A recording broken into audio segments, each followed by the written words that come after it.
I just don't want to play for clicks. I want to be involved with a great leading program that's going to develop players. Him leaving Colorado, a shot across the bow at Dion. I don't think Dion cares. We saw Logan Diggs move on from LSU to Ole Miss with Lane Kiffin. Don't be shocked if you see John Emery potentially maybe at another school, maybe like a Miss State or even maybe like a Texas A&M. Inside the transfer portal, only on SportsGrid. Quotes coming out about Embiid. Oh, he's a warrior. You'll never get him off the court. You're just telling me he's an injury. He's one slip and fall away from what's not seeing him anymore in this series. I would have sat him because there was only 1 day between the two games. It's 2 days between games 2 and games 3, and it's 2 days between games 3 and game 4. Betting above the rim, only on SportsGrid. It's smarter to be on SportsGrid. Your 24/7 sports wagering network. The early line. Magical and historic season in Lincoln, Nebraska continues. He is the best player in the NBA, but also in the biggest moments where the national media is watching. Newswire. Something that we have never seen happen before with one of the iconic coaches in the game. Pharrell coast to coast. The team covers. It's automatic. It's every time. Not sometimes. It's every time. Game time decisions. Luka is actually far more dangerous from three on the road this year than at home. This game here tonight, you may want to consider taking as many points as humanly possible. In-game live, prime time. We got not one, but two coaches fired systems in place. Sports Rage This late sort night. of has letdown written all over it. It's going to be hard to match the emotion that they played with the other night. It's smarter to be on SportsGrid.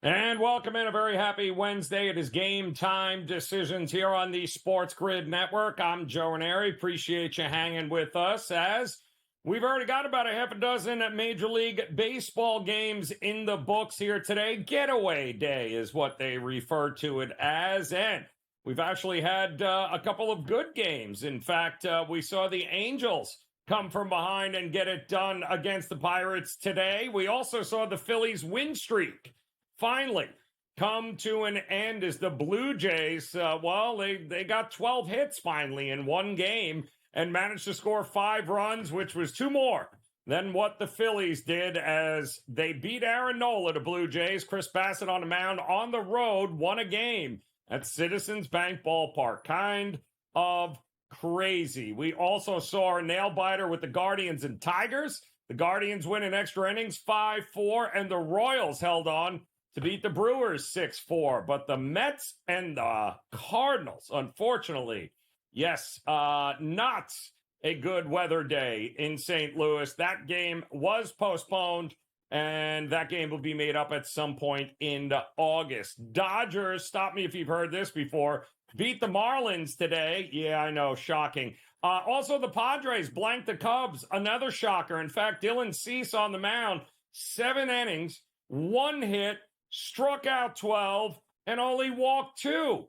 What? Yes, 1 hitter, and that was it. The bullpen handled the rest, but the Padres end up winning that series by taking a 3-0 afternoon game at Wrigley, and we've got plenty more to go, including the second of a doubleheader. The first game just ended not too long ago, and go figure, the Oakland Athletics took down the Texas Rangers in game 1, 9-4, and in just about a little long over an hour or so, we will get that second game going as Oakland will try and sweep this doubleheader here today at Oakland Alameda County Coliseum while they still reside there, but good first win, hitting the ball pretty well. They did get trounced last night, but in these spots, I usually like to play for the split in this thing, and I do believe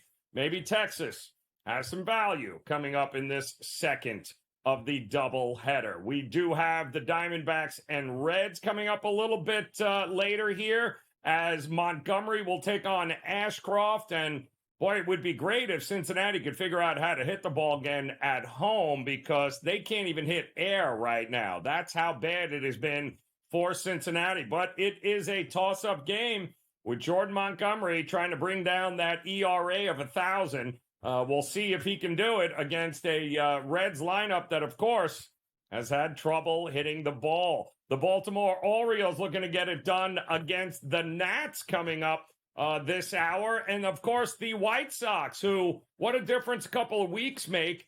They were sweeping the Rays at home not too long ago, but now they're on the verge of being swept here. So that game coming up at 6:50 at the Trop, as Chris Flexen, remember him? Yeah, Chris Flexen. That's the savior of the White Sox right now. Taking on Aaron Savale in that one. Kyle Bradish, by the way, against Parker in that Orioles and Nats. Kind of a little rivalry there with a couple of teams not too far from one another. That's at Nats Park, by the way, in D.C. And then, of course, next hour, we've got the Yankees and the Astros. The Yankees did everything to embarrass the Astros. 5 straight, by the way, for the Yankees over the Astros. I bet you didn't see that coming. That's right. 5 straight wins over the Astros, who have, quite honestly, had their number over the last, shall we say, 4 or 5 seasons. But the Yankees have figured something out. They'll need Carlos Rodon to be good again here tonight as they take on the rookie Arrighetti at Yankee Stadium. That's coming up in the 7 o'clock hour. So a lot going on between Major League Baseball. And, of course, we've got a couple of great late games coming up here tonight that we're going to get to. George Kurtz this hour will drop by. We'll talk a little Major League Baseball, because even though we had about a half a dozen games that were already finished here, and I'm sure the Marlins are glad that series with the Dodgers is just about finished here. But there are some good ones here tonight with the Red Sox and the Braves going at it. How about Chris Sale taking on his former team here tonight as the Braves will be hosting Nick Pivetta on the mound there for the Red Sox. So Sale has been nothing short of, well, head scratching, because I didn't see him being 4-1 at this particular point. His numbers are off the chart here, Chris Sale. He is definitely going to be motivated tonight against his former team in the Red Sox. I think that's going to be a fun one. And I also think the Minnesota Twins at home taking on George Kirby and the Seattle Mariners. That, too, in Minneapolis is going to be a heck of a game. Chris Paddock on the mound. How's that from a blast from the past? Chris Paddock taking on Kirby, although Paddock has been very, very good. In fact, both of these pitchers have been exceptional so far this season, which is why you see the total hovering around 7.5. It is a coin flip price, but that total is intriguing to me. Not so intriguing figuring out how many runs the Giants and the Rockies are going to score. My guess is combined, they won't get 9.5 runs. If they played the game 3 times, they still won't get 9.5 runs. And this is in Colorado. But the Giants, nonetheless, are going to try and throw their phenom pitcher, Jordan Hicks, out there to see if maybe he can stymie the Rockies lineup, who, once again, much like the Cincinnati Reds, can't hit air right now. But Rockies are at home. Lambert on the mound for Colorado.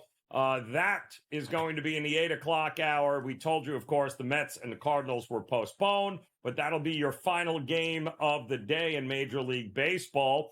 But we do have a few other things going on here in the world of sports on this Wednesday, including second round, game 2 of the NBA playoffs featuring the New York Knicks. Gotta love it. Knicks taking on the Pacers in that all-important game 2. Will the Pacers head back home down 2-0, or will they salvage a split and head back to their home court with a 1-1 series tie? We did learn, of course, Mitchell Robinson not going to be part of the playoffs anymore for the New York Knicks, as he is now out, not just this game or this series, but for however long the Knicks remain in the playoffs. And that is a bit of a problem for the New York Knicks. Why?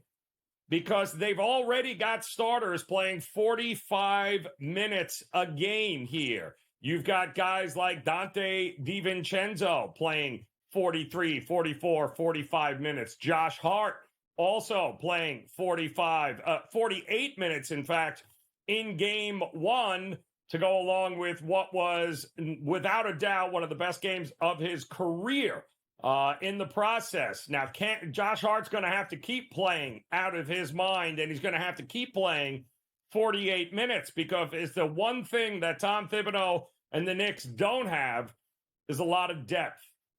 Can Jalen Brunson drop another 40-plus points here tonight while also playing 45 minutes or more? And you're starting to see the issue that might come and haunt the Knicks here tonight. No Mitchell Robinson is a big blow here, because that means a lot of guys got to continue to play 40-plus minutes. The Pacers don't necessarily have that problem here, as they had plenty of bench minutes in game one. They'll have plenty more in game two, and we'll have plenty more on this game when we get back, as Game Time Decisions continues here on the SportsGrid Network.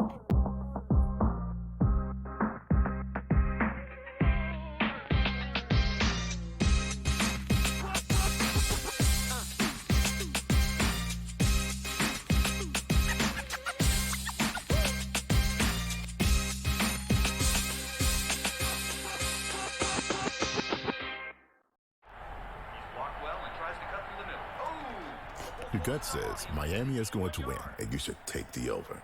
Your gut also said your NFT selfies would only go up in value. They didn't. But your head is on SportsGrid and knows the QB is in concussion protocol. The backup has a 45 QBR against the zone coverage. The New York D has the most sacks in the league. So yeah, trust your head. It's smarter to be on SportsGrid. Draisaitl could easily, at plus money, get the first goal, the second goal, the fourth goal. There's a few guys here. Maybe the prop betting market is not a bad way to look here. Clippers over the Mavericks. If I would have told you that score before the game, knowing that Kawhi Leonard wasn't playing, I would have really figured it would have been the other way around. But the NBA is just crazy. In-game live, all access, only on SportsGrid.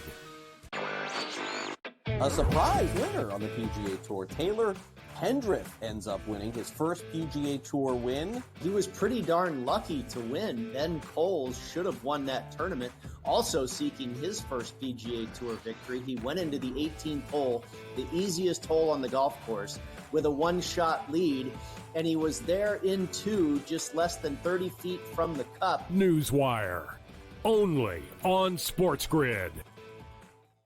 I just don't want to play for clicks. I want to be involved with a great leading program that's going to develop players. Him leaving Colorado, a shot across the bow at Deion. I don't think Deion cares. We saw Logan Diggs move on from LSU to Ole Miss with Lane Kiffin.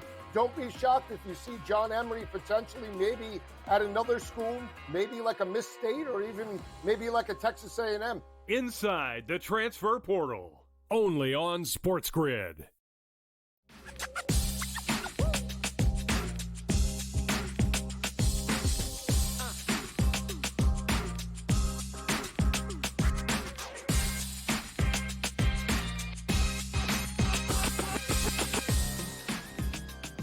All right, welcome back in Game Time Decisions here on this Wednesday. It's the SportsGrid Network. I'm Joe Raineri. We appreciate you taking some time to hang with us as we get ready for a pretty big evening across the sports betting landscape. Like we had mentioned earlier, about a half a dozen games already in the books in Major League Baseball. Love some of these matchups coming tonight, though, on the diamond. But we already said we've got an all-important game, too, in the NBA playoffs.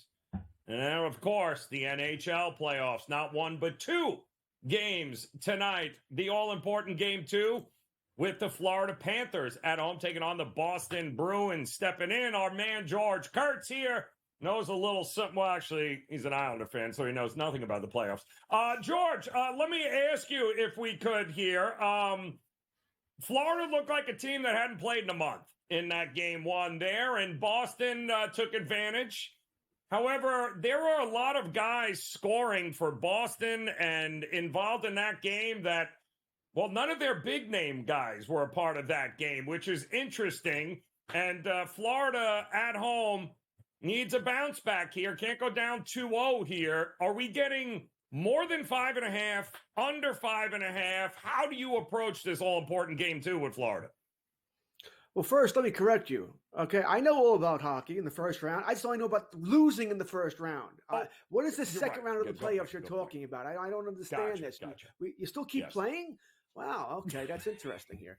Yeah, boy, it's going to be a rinse and repeat next year as well, if they do get in there. All right, that's another show, though. I was surprised. Not surprised that Boston won. I thought they were capable of winning 5-1 after Florida scored the first goal, then reeling off 5 straight goals. That's a surprise. Right? Didn't see that happening. Swayman making 39 saves, not a shock. Right now, Joe, if you think the Boston Bruins are going to go on and win the whole thing, you bet Swayman for Conn Smythe. I think right now you're getting 13.5 to 1 is what it is right now. It's a great price. Goaltenders generally do win this thing if they're having that kind of run, and he's having that kind of run. I believe when we talked on Monday, I told you that I thought Swayman, for Boston to win the series, had to steal 2 games. Monday don't count. They scored 5 goals, so they didn't need him to steal that one. But he made 39 saves. If he's going to keep playing this well, Boston is a tough out. That being said, I never expected Florida to sweep the series. All right, I had them winning in 5, maybe 6 there. So, hey, so you win tonight, all is good in the world. Doesn't really matter here. So I think Florida does rebound tonight. Now, you're paying a price for it, minus 166 right now. I don't hate it, don't love it either here, but I do think Florida gets even tonight. I think Monday sort of woke them up. You said, and you're so correct, a lot of these teams, by the way, same thing with the late game tonight, these guys haven't played in a week. We don't know what was going to happen. Boston just played Saturday. Maybe they were riding that high here. But their old rest versus rust, right? What was more important here? Well, it seemed like the rust got to Florida here. We'll see what's going to happen here, but I think Florida evens the series up tonight. I'm wondering, Kurtz, because we've seen it. It's interesting. Round 1 brought us a whole ton of unders, right? We saw the Bruins in Toronto, 3-2-1 games. We saw a whole lot, Dallas and Vegas. And then all of a sudden we get to round 2. We saw the Rangers in Carolina, goals, more goals. Everyone scores a goal. We saw it last night. Dallas scores 3 in the first and then can't score another goal the rest of the game, but yet Colorado scores 4. So we're seeing a lot more overs here in round 2. Does that surprise you? Is this a trend we should be looking at? As much as I love goaltending, it seems to be on every series, there's one goalie you just don't trust, right? We don't trust Bobrovsky. Right. And he showed that game 1. He's hard to trust there. But we do trust Swayman and Olmark, by the way, when he gets in there. So that's the problem with taking it over here. If everything goes well for Florida, they score 4 goals. That's if everything goes well. They score 4 goals. What would I have, Matt? So now, what are we looking at, a 4-2 win? 4-3. I don't know if we'll get the 4-3 to get the over here. I think you're sort of stuck here because I think the number is really 6 is where I think these games are going to go 4-2, which doesn't help anybody, right? Yep. It doesn't get you the over, it doesn't get you the under there. You're right sort of stuck in the middle here. So I would probably still lean towards the under if you're going to go that direction. I am not playing that, but I think Florida wins tonight, but 3-1 wouldn't shock me. 3-2 wouldn't shock me. I think it's a close enough game here. I said, I don't see Florida lighting it up and scoring 5-6 goals. I don't think that happens here. It's interesting because the second round, a whole lot different than the first round. Those that backed unders in round 1, you cashed a lot of tickets. Hope you're on the overs in round 2 so far. And I guess we'd be crazy not to look at the over in the second game tonight, which kind of is bonkers, right? It's the first game of the series here with Edmonton taking on Vancouver.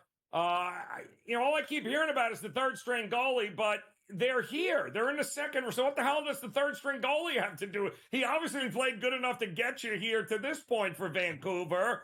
But boy, oh boy, 6.5. What are we looking at in this game here, Kurtz? I think the first thing you look at is the over, right? I mean, if you're betting the under, good luck to you. All right. I mean, really, good luck to you. Not that I expect 12 goals to be scored in this game, but this is another one where you're either betting the over or you're not touching the total. Leave it alone. Okay. If you think that's not going to be a lot of goals scored, fine. Don't bet it then. I think goals are coming here. We know Edmonton, they can score 5, 6 goals here. And Vancouver's more than capable of scoring that many as well here.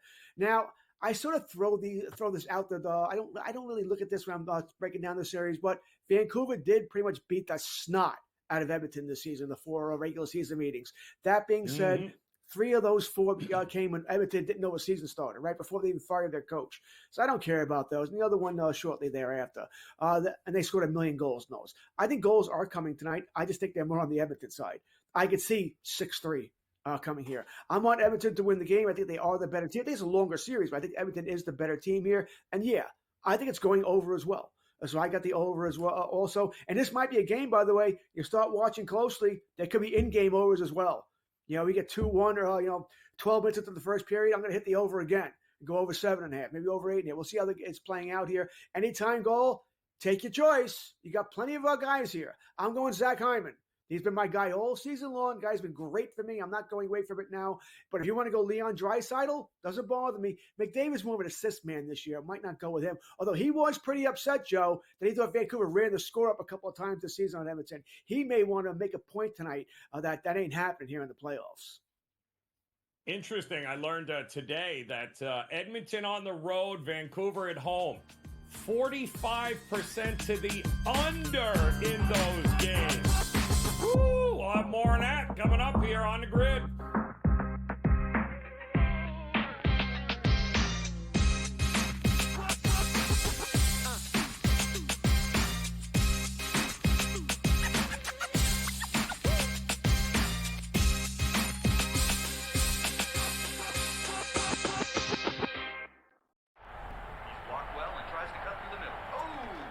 Your gut says Miami is going to win, and you should take the over. Your gut also said your NFT selfies would only go up in value. They didn't. But your head is on SportsGrid and knows the QB is in concussion protocol. The backup has a 45 QBR against the zone coverage. The New York D has the most sacks in the league. So yeah, trust your head. It's smarter to be on SportsGrid. Draisaitl could easily, at plus money, get the first goal, the second goal, the fourth goal. There's a few guys here. Maybe the prop betting market is not a bad way to look here. Clippers over the Mavericks. If I would have told you that score before the game, knowing that Kawhi Leonard wasn't playing, I would have really figured it would have been the other way around. But the NBA is just crazy. In-game live, all access, only on SportsGrid. A surprise winner on the PGA Tour. Taylor Pendrith ends up winning his first PGA Tour win. He was pretty darn lucky to win. Ben Coles should have won that tournament, also seeking his first Tour victory. He went into the 18th hole, the easiest hole on the golf course, with a one-shot lead, and he was there in 2, just less than 30 feet from the cup. Newswire, only on SportsGrid. I just don't want to play for clicks. I want to be involved with a great leading program that's going to develop players. Him leaving Colorado, a shot across the bow at Dion. I don't think Dion cares. We saw Logan Diggs move on from LSU to Ole Miss with Lane Kiffin. Don't be shocked if you see John Emery potentially maybe at another school, maybe like a Miss State or even maybe like a Texas A&M. Inside the transfer portal, only on SportsGrid.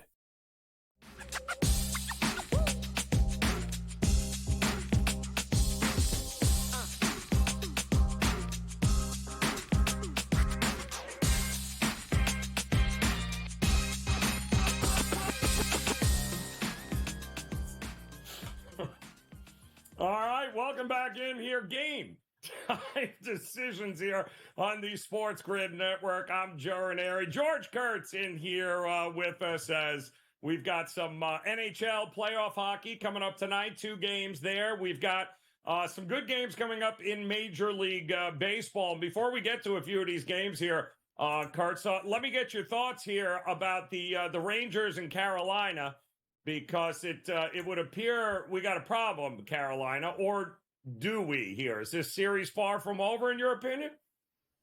Well, we all know what the saying is, right? In a 7-game series, right? The series doesn't start until you lose the first home game. All right, so do you have a problem? Sure, you lost the first 2 games. You have a problem. That being said, they were both close games. You easily could have won yesterday. It didn't work out in your favor here. I think your problem, by the way, is Frederick Anderson. I wouldn't blame yesterday's loss on him. I might blame the game 1 loss on him, but yesterday's loss was just one of those games here.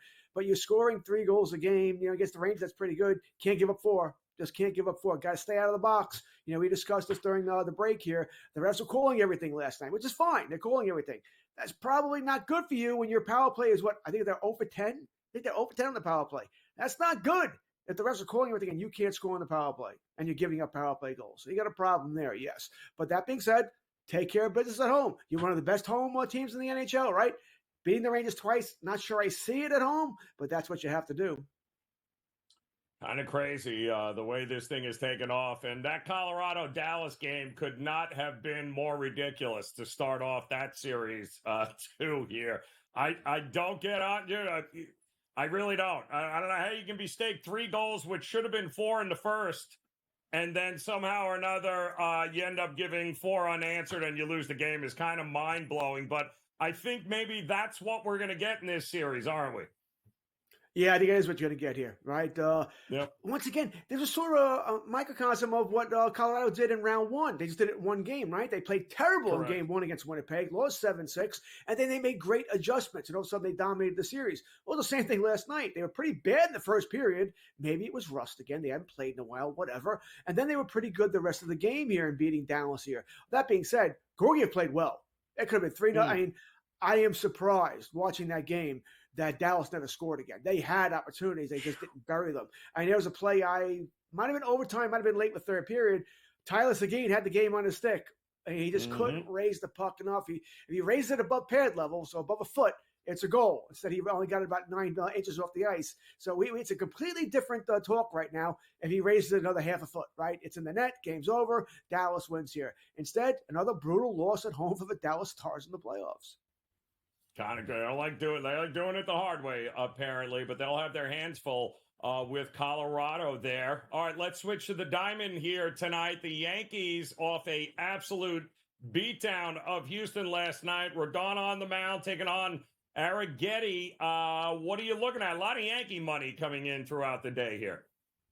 It's hard not to look at the Yankees here. Now, I'm the Yankee I don't want to say hater. I'm a Yankee fan here, but generally I'm very cautious with the Yankees. That being said, Joe, they're playing better baseball. They actually look like the team we thought they might be because they're hitting now. And they don't need to score 10 runs a game, but they're not going 0 for 17 with people on base. Can't drive in anybody from third with less than 2 outs. They're actually playing some baseball now. So now they're a team that we thought they might be.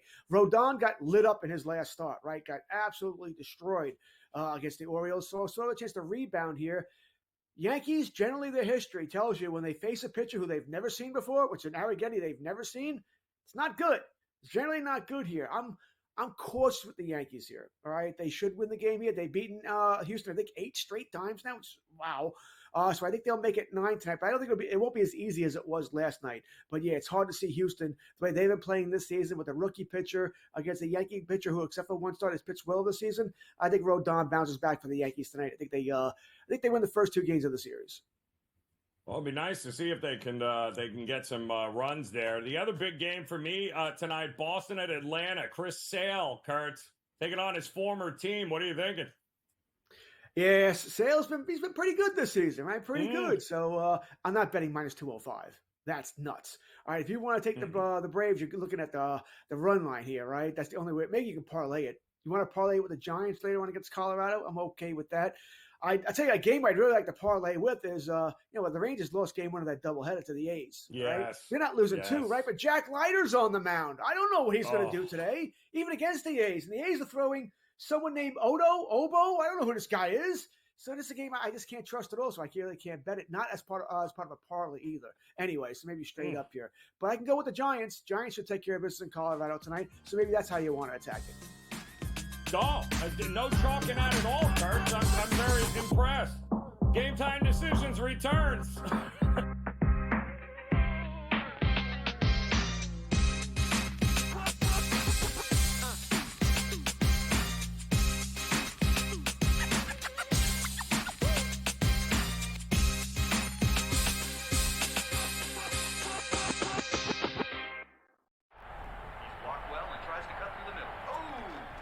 gut says Miami is going to win, and you should take the over.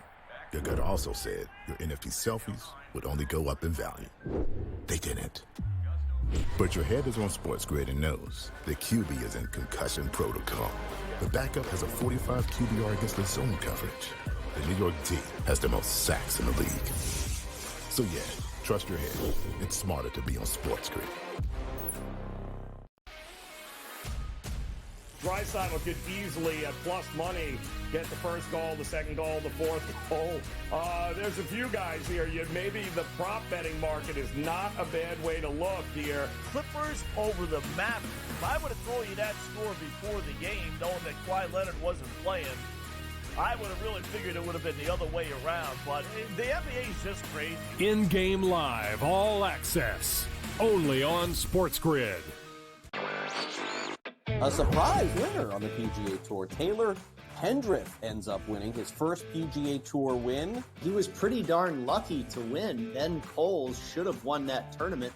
Also seeking his first PGA Tour victory, he went into the 18th hole, the easiest hole on the golf course, with a one-shot lead, and he was there in two, just less than 30 feet from the cup. Newswire, only on SportsGrid.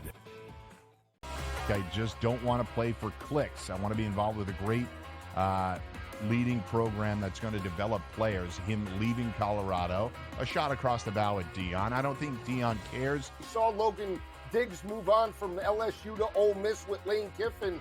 Don't be shocked if you see John Emery potentially maybe at another school, maybe like a Miss State or even maybe like a Texas A&M. Inside the transfer portal, only on SportsGrid.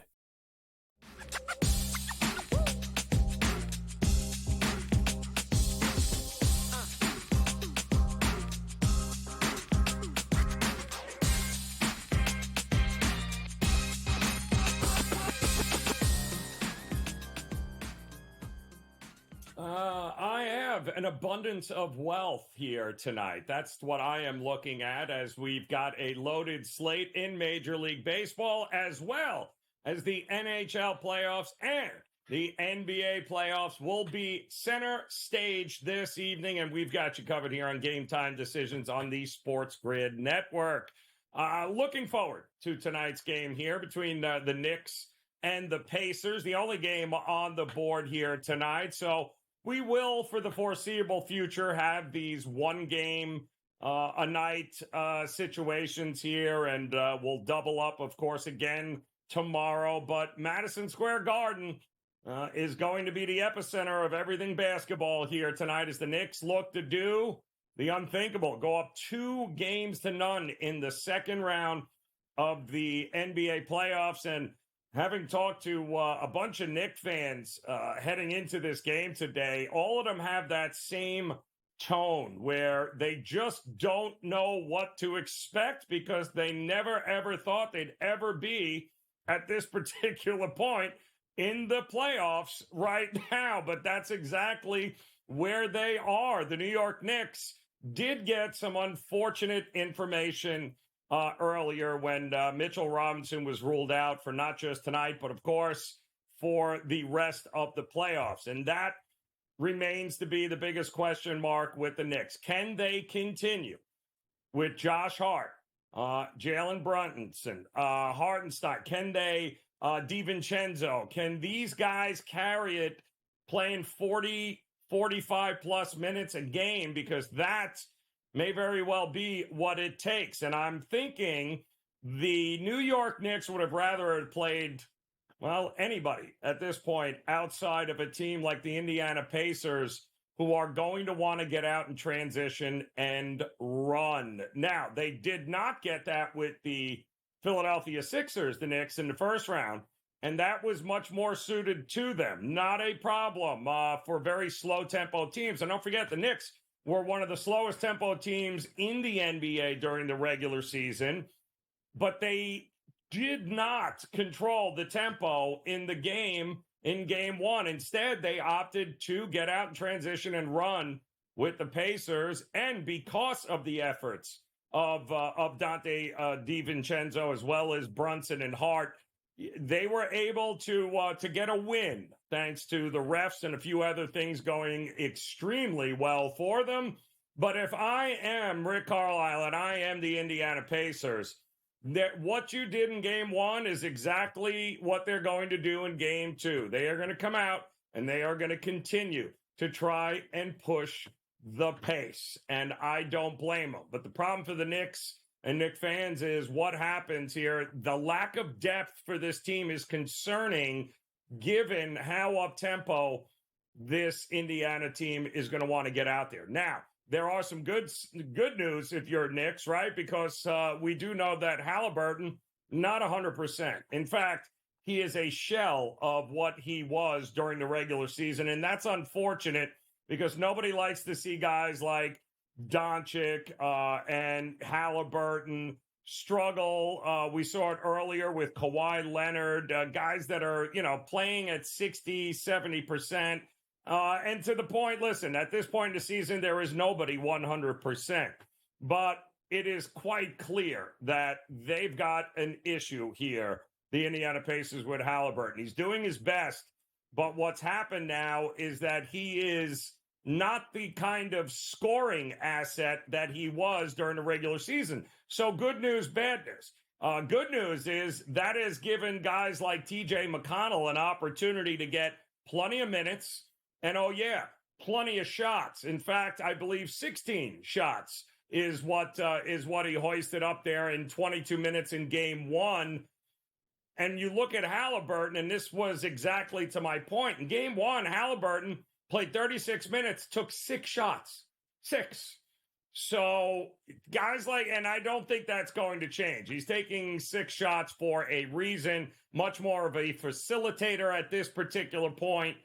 He is not a guy I could trust in the prop market for points, but TJ McConnell certainly is. If he is going to take 16 shots, if he is going to do his best to try and keep pace offensively for the lack that you're going to get from Halliburton, I think he is definitely worth a look at 10.5 points here tonight. Miles Turner, another guy absolutely worth taking a look at here, given the fact that now the Knicks' interior defense has been compromised with Mitchell Robinson being banged up and out, which means Hartenstein is really the only guy to be able to play, and he's going to play. Precious Achiuwa is going to be another guy to keep an eye on tonight. He is going to get more minutes for him. It really is just an unfortunate situation for the Knicks here at this point. But that gives guys and certainly bettors an opportunity to look at Turner in this spot here. 17.5 points, I believe, is what his prop is. Yeah, listen, Turner might take 8 threes tonight, and he'll probably be wide open on a lot of them, but he should also be able to get to the rim here tonight and battle inside here. And that is going to be the biggest test for the New York Knicks. What are they going to do in the paint here now that depth is a little bit lower? Josh Hart, one of my favorite props here tonight is Josh Hart has never met a three-point shot he didn't like to take lately, certainly in the postseason. He has been absolutely killing everybody, him and Jalen Brunson from the outside. Over 1.5 total threes at plus 135 seems to be a really good bet to me with Josh Hart. He is going to take his chances. He will put up 6, 5, 6, 7 threes in this game. And the way he is feeling it and the way he has been playing, I have no doubt that he will be able to get more than 1.5. He will make 2 tonight. And he's also going to play 45, 46, 47, and 48 minutes. The question, and the market seems to think there's going to be regression coming for Jalen Brunson. I don't know that the market is in belief that he is just going to continue to go out there and rattle 40-plus points a game.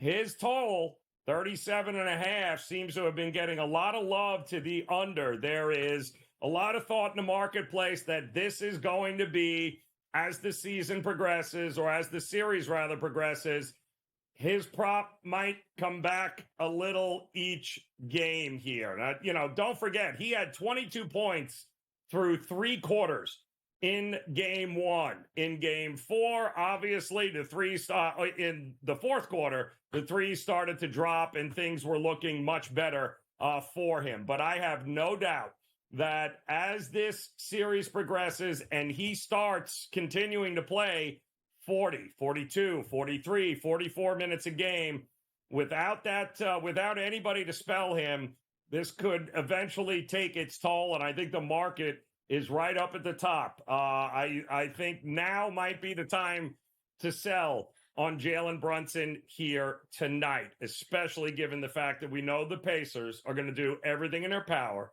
to get out and run again here tonight. And don't forget, Jalen Brunson, if he's putting all that energy into scoring, he's not putting all that energy into defending. And that is exactly what you want to happen if you are the Pacers, is to break him down a little bit and give the Pacers an opportunity to take advantage of the lack of depth here, especially when it takes on Jalen Brunson. We also have seen a huge move in the total tonight here in the market. This thing was 220 and a half, even 221s overnight were popping up. I think I saw a road 222, 222 and a half, but it has gotten bet down here to lower prices right now.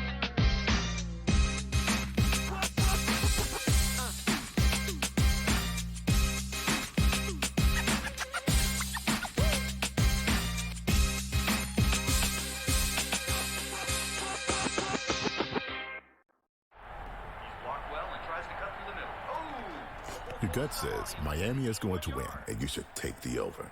Your gut also said your NFT selfies would only go up in value. They didn't. But your head is on SportsGrid and knows the QB is in concussion protocol. The backup has a 45 QBR against the zone coverage. The New York D has the most sacks in the league. So yeah, trust your head. It's smarter to be on SportsGrid. Draisaitl could easily, at plus money, get the first goal, the second goal, the fourth goal. There's a few guys here. Maybe the prop betting market is not a bad way to look here. Clippers over the Mavericks. If I would have told you that score before the game, knowing that Kawhi Leonard wasn't playing, I would have really figured it would have been the other way around. But the NBA is just crazy. In-game live, all access, only on SportsGrid. A surprise winner on the PGA Tour. Taylor Pendrith ends up winning his first PGA Tour win. He was pretty darn lucky to win. Ben Coles should have won that tournament. Also seeking his first PGA Tour victory, he went into the 18th hole, the easiest hole on the golf course, with a one-shot lead, and he was there in 2, just less than 30 feet from the cup. Newswire, only on SportsGrid. I just don't want to play for clicks. I want to be involved with a great leading program that's going to develop players. Him leaving Colorado, a shot across the bow at Dion. I don't think Dion cares. We saw Logan Diggs move on from LSU to Ole Miss with Lane Kiffin. Don't be shocked if you see John Emery potentially maybe at another school, maybe like a Miss State or even maybe like a Texas A&M. Inside the transfer portal, only on SportsGrid.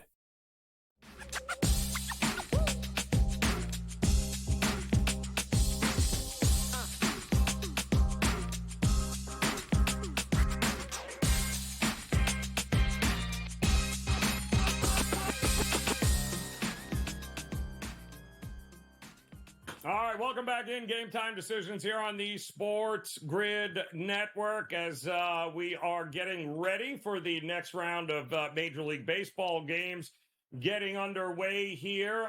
And, of course, the NHL playoffs and the NBA playoffs here as Madison Square Garden and the New York Knicks are going to be looking to take on the Indiana Pacers. Can they? Will they? I know somebody that knows the answer to this question. That's why we're bringing him on here. Mark Zinno in the house. And let me ask you here, Zin, before we dive in, to this Knicks game here tonight, the all-important game, too. You're on the Yankees, right? Tonight, as a Yankee fan and a Knicks fan, I would imagine there's got to be some sort of Knicks-Yankees parlay going on here. It's only right to do it as a New York fan. Sure, let's go with that, but I'm not a sucker, so I wouldn't do that. So I'm not about to put a Knicks-Yankees parlay together. I've been through enough broken heartaches with the New York Knicks and have seen the Yankees choke for the better part of the last Knicks watch. I don't know, 15 plus years since 2009. So yeah, let's not do that for my wagering purposes tonight. But we can talk about those games individually. Yes, I'm not going to back the Yankees tonight. I don't trust Carlos Rodon yet. I just don't know what pitcher I'm getting started in and start out. I don't feel comfortable with him. I think you have to look at matchups. I think you have to look at teams that don't hit lefties very well. I think you have to look at situations that may favor the Yankees here. But the Astros have lost all 5 games to the Yankees this year. And, you know, the favorite question a colleague of mine in the industry like to ask is, they're not going to lose 6 in a row, are they? They're not going to lose all the games to the Yankees, are they? Well, yes, actually, they very much could. So one game has nothing to do with the other. That said, you know, I would look to the Yankees team total over in this spot. If you think Spencer Arrighetti, the Houston Astros starter, isn't all that in a bag of chips, and his numbers say he's not. He's had 2 decent starts, and he's had 2 bad starts. Why are the Astros still sticking with him? Maybe they believe in his stuff. Maybe it's because the rotation is so banged up, they have nobody else who can throw. But if I was going to do anything in this spot here, I'd sort of look for another out in a sense where the Yankees could score 5 runs and still lose this game if Rodon gets rocked around, right? I mean, it could be 9-3 in the 7th inning, and the Yankees tack on 2 cheap ones and lose the game 9-5, and you still hit your bet. So me not trusting Rodon the way I would play the Yankees in this spot is just take the team total over 4.5. Don't hate that. And I know it was funny. I talked to George Kurtz earlier, and I could not be more impressed with what did they do to Chris Sale exactly in Atlanta, because he's taking on his former team here tonight. The under seemed realistic yesterday. The Braves are not exactly hitting the cover off the ball, shall we say, here. But this does feel like maybe a little bit of a pitcher's matchup here. What are you thinking tonight? Yeah, I mean, look, the way I took this game here was simply to take the Braves team total because I know the Braves haven't been hitting, and I know what happened on their West Coast trip, but this lineup is too good to be this mediocre for this long. I mean, you go back the last 2 weeks, last 13, 14 games, they're bottom 5 in the league in batting average, OPS, and WRC+. That's just not who this lineup is, period. They scored 4 runs last night. So they have a chance to break out. Going against Nick Pivetta here. And look, Pivetta is a guy that, for all intents and purposes, having a very good start to this year, was above average, let's call it, last year. But he's also a guy with a career 4.81 ERA and a 1.34 whip for a reason. Like, I don't necessarily believe that all of a sudden he is that much better in age 34, 35, whatever he is. And I look at this spot here for Atlanta and go, this may be the night against what is perceived to be a good pitcher. And again, the numbers for the game are trending towards the over here a little bit. So I don't know. I think that between Sale and Pivetta, the Braves should be able to tack on some runs here in the game. And if they can do it early, they'll be in better shape, right? I mean, that's really what you hope for. Yeah, I think it should be an interesting one there. I also think, what do we do with the best hitting team in baseball? I'm kidding. The Mariners taking on the Twins. Also a pretty good pitchers battle here, Zin. I mean, these 2 teams, when they hit, it's great, but they usually strike out a lot, and they leave a ton of runners on base. But both these teams can pitch. Jalen Duren back for the Twins. Kirby and Paddock have been phenomenal here. This is 7.5. It's not moving. What are we doing in this game here tonight? I mean, you could just lean into it and take the first 5 under 3.5 and hope for the best. I mean, here's the thing. It's one thing to face a good pitcher. It's another thing to face a high K-rate team. Because you know what happens when you strike out? The ball doesn't go in play. Nothing can happen because you swung and missed, right? So those outs can't even be productive outs. They can't move runners over. They can't do anything because you struck out. So those are advantages where you can look at, like, sometimes you'll get good pitchers and you'll see that 7.5.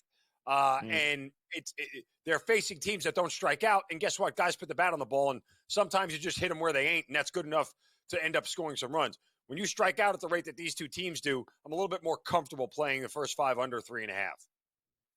Yeah, I wouldn't even be bad with the team total either with these two. But Paddock, fantastic so far this year, and we all know Kirby can miss a lot of bats here, so it shouldn't be a problem. Were you leaning one way? They just, I think, first pitch, Baltimore and Washington. A little battle here of two teams that aren't too far from one another here. Baltimore, well, it's maybe the best lineup in baseball. Am I being generous with that? One of them. I mean, they can hit the cover off the ball, and they certainly can spank the hell out of left-handed pitching. And that's going to be the issue for Nationals starter here. Why is his name drawing a blank here? Mitchell Parker. Sorry, took me a second. Hamster fell off the wheel. Mm-hmm. Mitchell Parker, who's the lefty here, is going to really have to, challenge these Oriole hitters and get them out. The one thing that Mitchell Parker has in his back pocket, hasn't given up a long ball this year. If he can keep the Orioles in the ballpark, I think they can keep the damage done. I went first 5 under.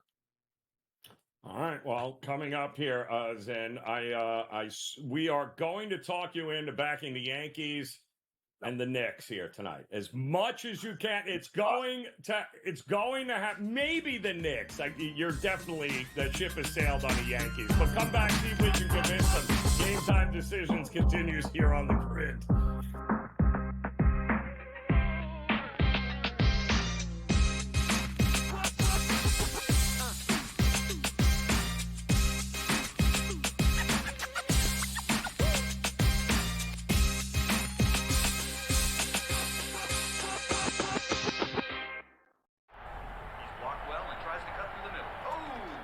Your gut says Miami is going to win, and you should take the over.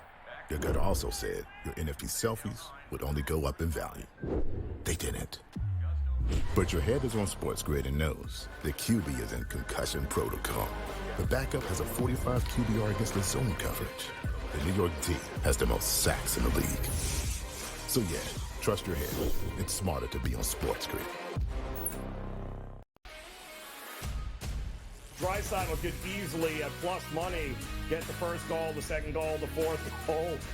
There's a few guys here. Maybe the prop betting market is not a bad way to look here. Clippers over the Mavericks. If I would have told you that score before the game, knowing that Kawhi Leonard wasn't playing, I would have really figured it would have been the other way around. But the NBA is just crazy. In-game live, all access, only on SportsGrid. A surprise winner on the PGA Tour. Taylor Pendrith ends up winning his first PGA Tour win. He was pretty darn lucky to win. Ben Coles should have won that tournament. Also seeking his first PGA Tour victory, he went into the 18th hole, the easiest hole on the golf course, with a one-shot lead, and he was there in 2, just less than 30 feet from the cup. Newswire, only on SportsGrid.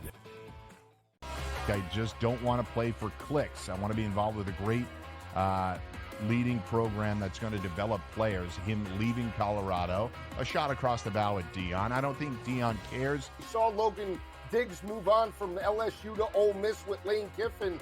Don't be shocked if you see John Emery potentially maybe at another school, maybe like a Miss State or even maybe like a Texas A&M. Inside the transfer portal, only on SportsGrid.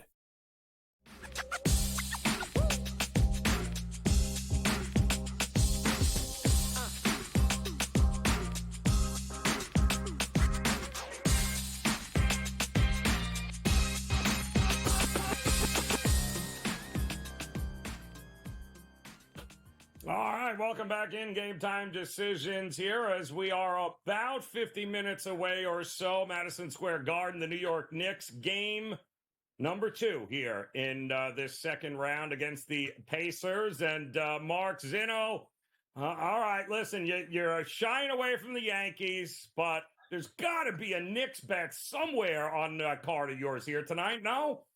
Yeah, there is. I mean, listen, I can't not after And I bet the Pacers in game one, right? And I got the best of both worlds. I got a Knicks win and a Pacers cover. So I am going to stay off the New York Knicks individually tonight.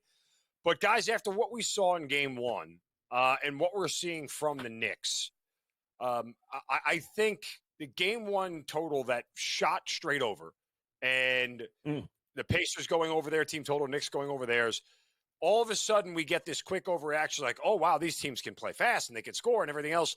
And it usually creates a lot of line inflation. And that's what we're seeing here. And so as soon as we see the inflation, what do? We go the other way. Now, here's the problem for the Knicks. They are only playing 7 players. Like, they are not going into their bench at all. The Knicks got outscored 43-6 in bench points in game one.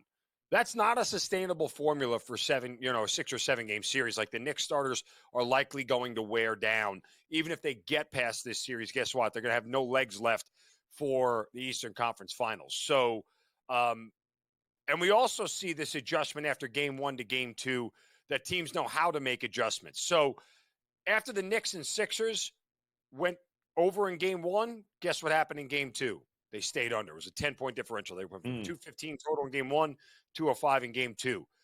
I think what we get here is the Knicks recognizing that, look, we won a game that was dictated by the Pacers' tempo. We can't do that for 7 games. We need to dictate the tempo here. As slow as the Knicks play, we need to slow it down even more. We need to keep the ball in the half-court set and not rush and just grind this thing to a halt here. I like the first half under 108.5.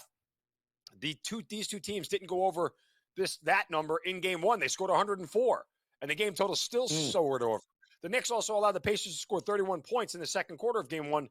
I don't think the Knicks will allow another 30-point quarter in the first half here. And in the NBA playoffs, Joe, full game totals of 220.5 or higher have gone under 66.9% of the time. That's 35-17-1 since 2018. I think I don't think this game stays under the full game total with the first half going over, right? So if they ain't covering early, if they ain't staying under early, they ain't staying under late is kind of like my logic here. I think the Knicks defense rams it up. I think the shooting all takes a step back from both teams here, and we get a first half under between the Knicks and the Pacers.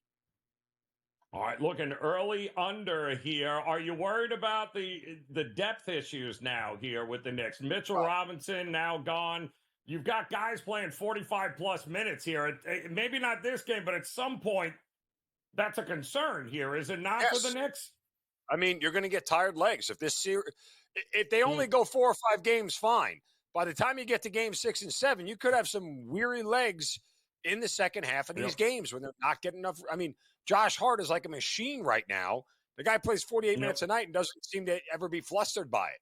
So, and in a league full of load management, when we see guys playing this many minutes, we automatically think it's a concern because we just haven't seen players do it anymore. Who knows what – I feel like I'm talking about a racehorse. Who knows how much they can really take? You know, how hard can you push the horse before it collapses? It's kind of the same logic here. We just don't know how teams are going to react when they're averaging 42, 45 minutes a night when you get into a 6 and 7 game series. So, but Tom Thibodeau is not going to shy away from this. I think he's going to run it right back with what he's got. He's not going to go deep. He'll play 7, maybe 8 guys. But the best thing the Knicks can do, honestly, is slow the pace down as much as possible and not let the Pacers dictate the pace war. And, you know, hope you're hitting enough shots that you get a big enough lead where the pace naturally slows down. You're not going to be pushed by the opponent when you have a 20-point lead in the third quarter. Is this a 6-7 game series in your estimation? You think Indiana pretty good at home, even if they lose tonight, ties this game up, ties the series up? I think the Knicks are capable of taking one in Indiana, but I think this is probably a 7-game series. Like my gut says, you know, I think the first 4 games are probably all of the home teams, and we're 2-2 back to Madison Square Garden. And the Knicks' best shot is to close it out in 6 with a young Pacers team that doesn't have a lot of Game 7 experience. Yep. Still plus money at those prices. Series in 6, series in 7. So it'll tell us a lot here tonight. Then enjoy the games, my man. Game Time Decisions returns.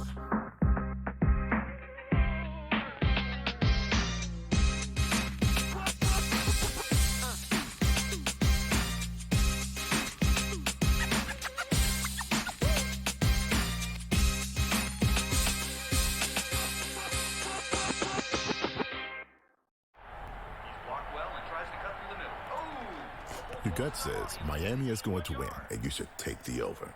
Your gut also said your NFT selfies would only go up in value. They didn't.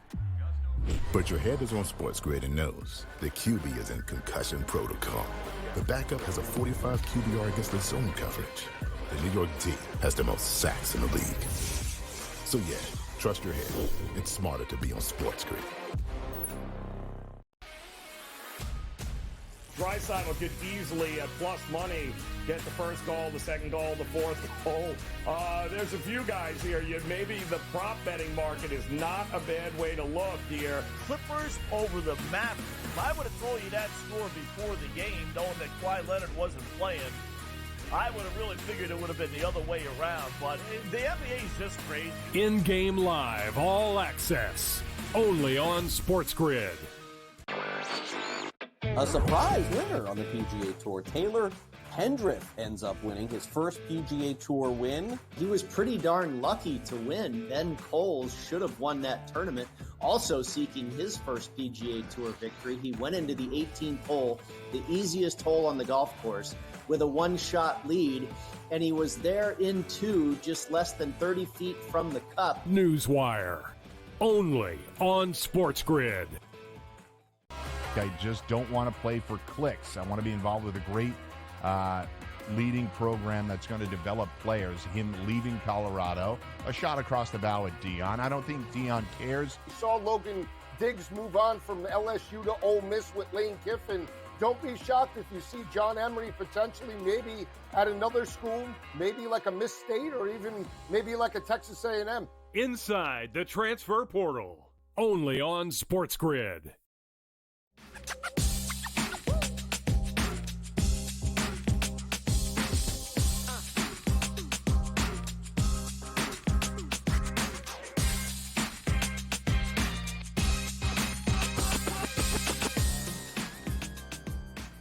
All right, welcome back in Game Time Decisions here on the SportsGrid Network. Another hour here as we've got, we're getting excited here this hour as we'll have NHL Stanley Cup playoffs and, of course, the NBA playoffs, game number 2 with the Knicks and the Pacers. But I can't think of any better way to kick off the hour than with a little same-game parlay from our man Davis Maddock. Davis, what do you got for us here tonight?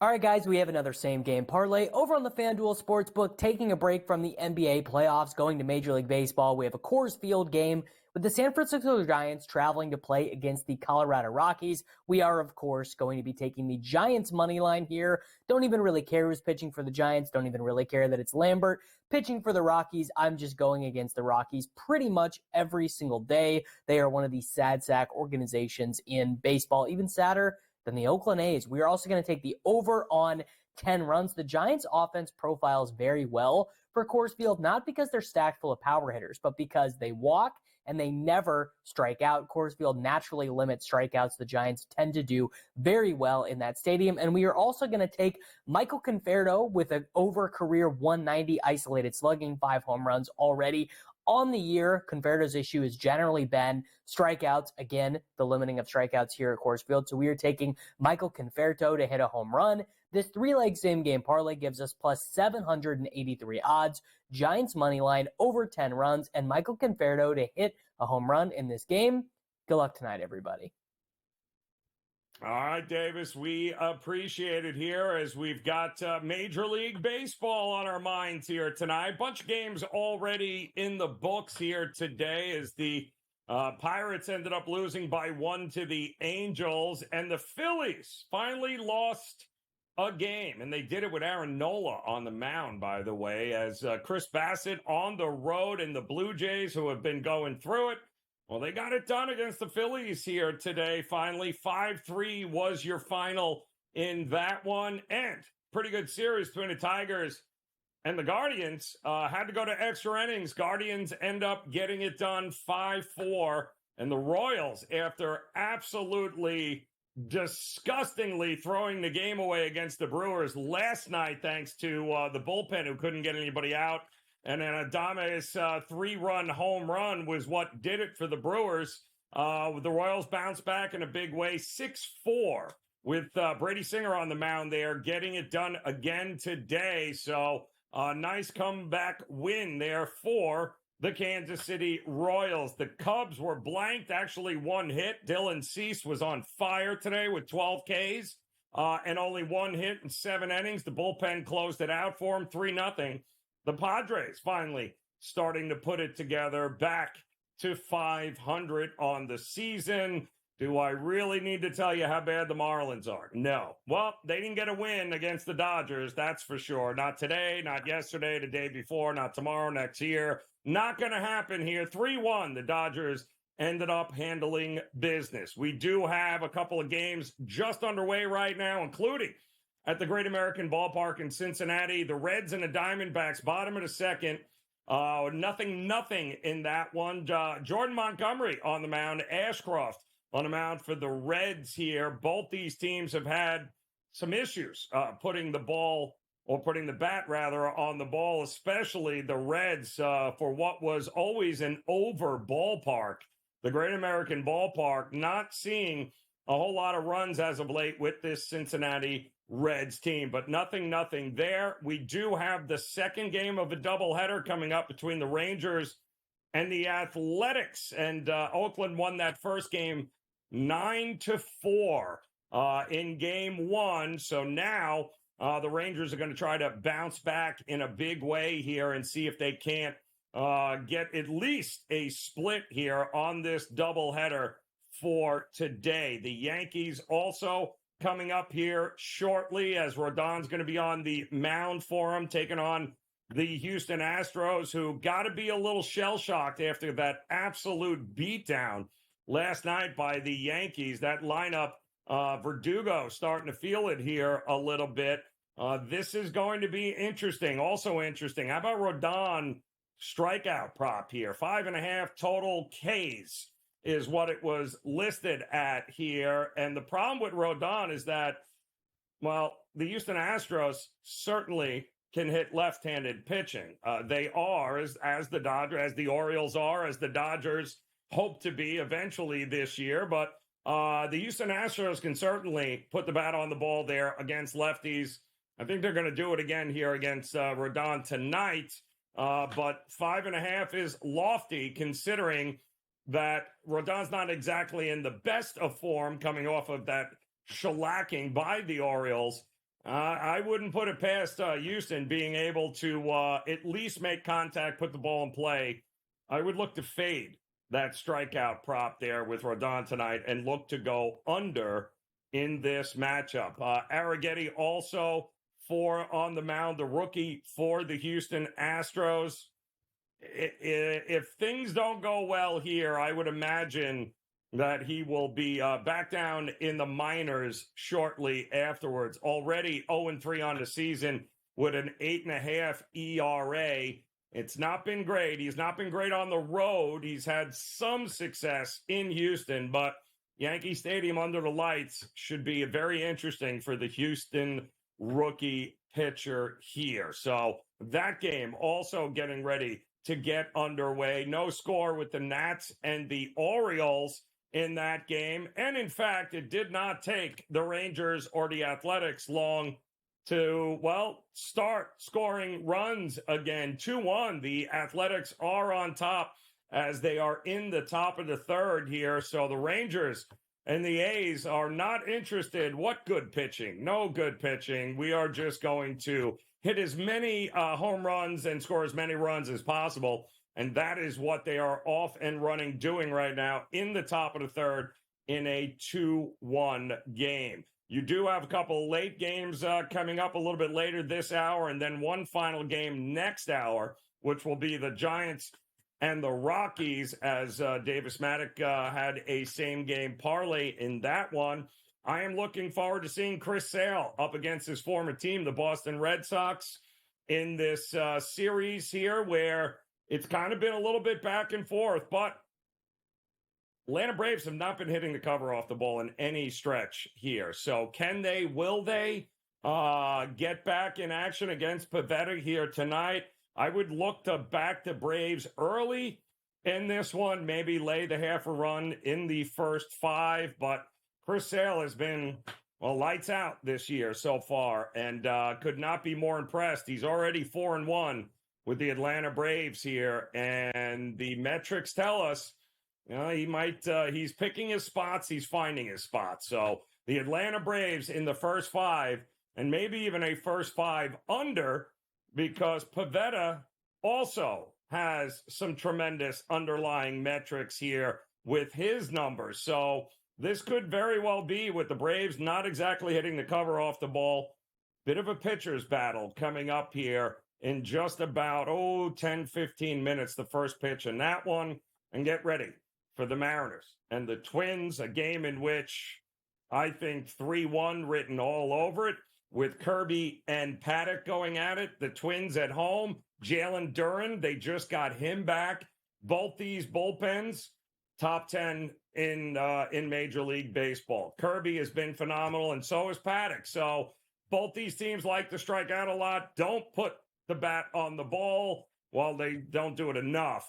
So there could be a ton of strikeouts, and that means we're not going to get a ton of runs. So I would consider looking at the under with the Twins and Seattle here tonight. And we'll have more on these games, keep you updated with what's going on as we get ready for the NHL, the puck to drop, Panthers, Bruins, the Knicks, and the Pacers. We got a lot going on. Come back and join us. Game Time Decisions here on the Grid.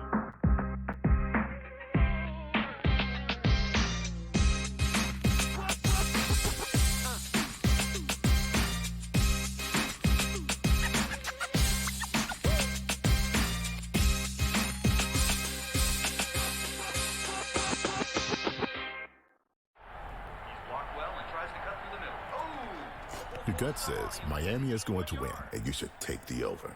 Your gut also said your NFT selfies would only go up in value. They didn't. But your head is on SportsGrid and knows the QB is in concussion protocol. The backup has a 45 QBR against the zone coverage. The New York D has the most sacks in the league. So yeah, trust your head. It's smarter to be on SportsGrid. Draisaitl could easily, at plus money, get the first goal, the second goal, the fourth goal. There's a few guys here. Maybe the prop betting market is not a bad way to look here. Clippers over the Mavericks. If I would have told you that score before the game, knowing that Kawhi Leonard wasn't playing, I would have really figured it would have been the other way around. But the NBA is just crazy. In-game live, all access, only on SportsGrid. A surprise winner on the PGA Tour. Taylor Pendrith ends up winning his first PGA Tour win. He was pretty darn lucky to win. Ben Coles should have won that tournament. Also seeking his first PGA Tour victory, he went into the 18th hole, the easiest hole on the golf course, with a one-shot lead, and he was there in 2, just less than 30 feet from the cup. Newswire, only on SportsGrid. I just don't want to play for clicks. I want to be involved with a great leading program that's going to develop players. Him leaving Colorado, a shot across the bow at Dion. I don't think Dion cares. We saw Logan Diggs move on from LSU to Ole Miss with Lane Kiffin. Don't be shocked if you see John Emery potentially maybe at another school, maybe like a Miss State or even maybe like a Texas A&M. Inside the transfer portal, only on SportsGrid.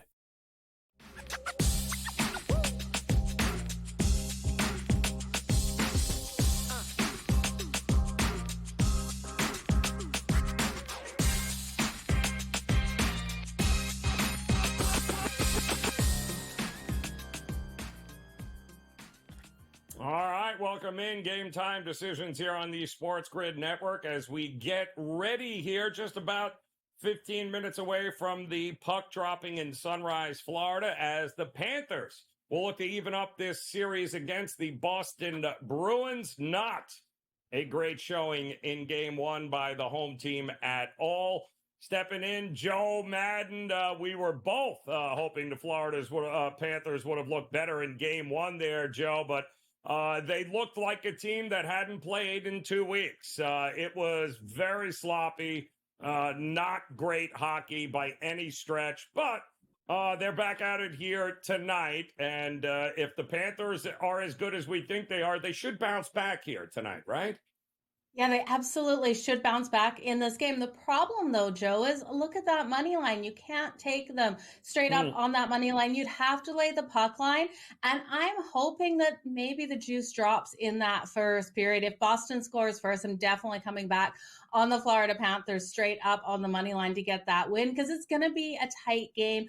I do think, though, they get 100 million shots and pepper Swayman in this one. It's all going to come down to, can they rattle Swayman? Can they get that quick goal that the Florida Panthers are known for? Their ability to score those goals in the first 5 minutes has been absolutely stellar during the season. Yeah, and we were just talking off air. Credit to Swayman. A guy, he's playing out of his mind, but 39 shots, and you had mentioned it. It just seemed like Florida was in their end of the ice the entire game. They had multiple opportunities. Boston, give them credit. They took advantage of turnovers and sloppy plays and made it count, right? But that kind of volume that Swayman's going to be looking at again here tonight, I would imagine there's going to be a few to get by here. Or are you thinking a lower scoring game in this one as well? I'm going back and forth with this total, honestly, Joe. I do think Swayman stands on his head in this one. I'm taking his number over 29.5 save shots on goal. That's coming in at -122. And I still think the Florida Panthers can win this. I look at their attempts in that last game, 86 attempts, and you said it, 39 direct shots on goal. So even if 10% more of those shots are right on net, I really do think the Florida Panthers can capitalize here and hit Swayman. They just have to rattle him. They have to rattle him quick. So I will take him over the 29.5 at -122 because I expect, closer to 40, 45 shots on him in this game by the Florida Panthers. They know they can't go down in this series 0-2, taking it back to Boston. So I really do think they come out nice and strong. Bobrovsky's number is low at 24.5, but I'm expecting the defense really to give him some more support in this one. I do expect Bobrovsky to be strong. We saw him in the Tampa Bay Lightning series, and he's stronger than we saw in game 1. So I'm expecting a lot out of him here. I'm going to look at Sam Reinhart for his shots on goal. We know Sam Reinhart's phenomenal on the power play. So the power play goal, I think, is in play as well. But for 4+ shots on goal, it's coming in at +158. And I absolutely love it in this matchup tonight. So the first game of the second round between Vancouver and Edmonton in Vancouver, and it was all Vancouver this year, right? I think they went 4-0 against Edmonton in the regular season. So what have we learned from those that we can utilize here in this one? Well, we definitely learned the Vancouver Canucks know how to beat the Edmonton Oilers. And this line is so disrespectful. This is just what we saw with the Rangers and the Hurricanes line. For some reason, the book's giving more respect to that road team when I think the home team in both situations has the stronger team. We look here at the Vancouver Canucks. This team finished first in the Pacific, 5 points ahead of the Edmonton Oilers, yet you're giving us plus money on them here at home. Edmonton's had a long time off, Joe, and I think this is going to work to their disadvantage. We remember them after the All-Star break. Before that All-Star break, they were on such a hot roll, winning 16 games in a row. They came back out completely flat in their first game out versus the LA Kings, and I expect them to perform the same way in this one. Off a break, momentum gone for the Edmonton Oilers. I think the Vancouver Canucks, even with a backup goalie in net with Silos, I think they can get the win here. So give me the Vancouver Canucks at +118. I'm looking for a phenomenal game out of them. I'm looking for their defense to be able to slow down Connor McDavid and company in this. It's going to take a lot. But as long as Vancouver plays their game and doesn't get forced into Edmonton's, they can get the win.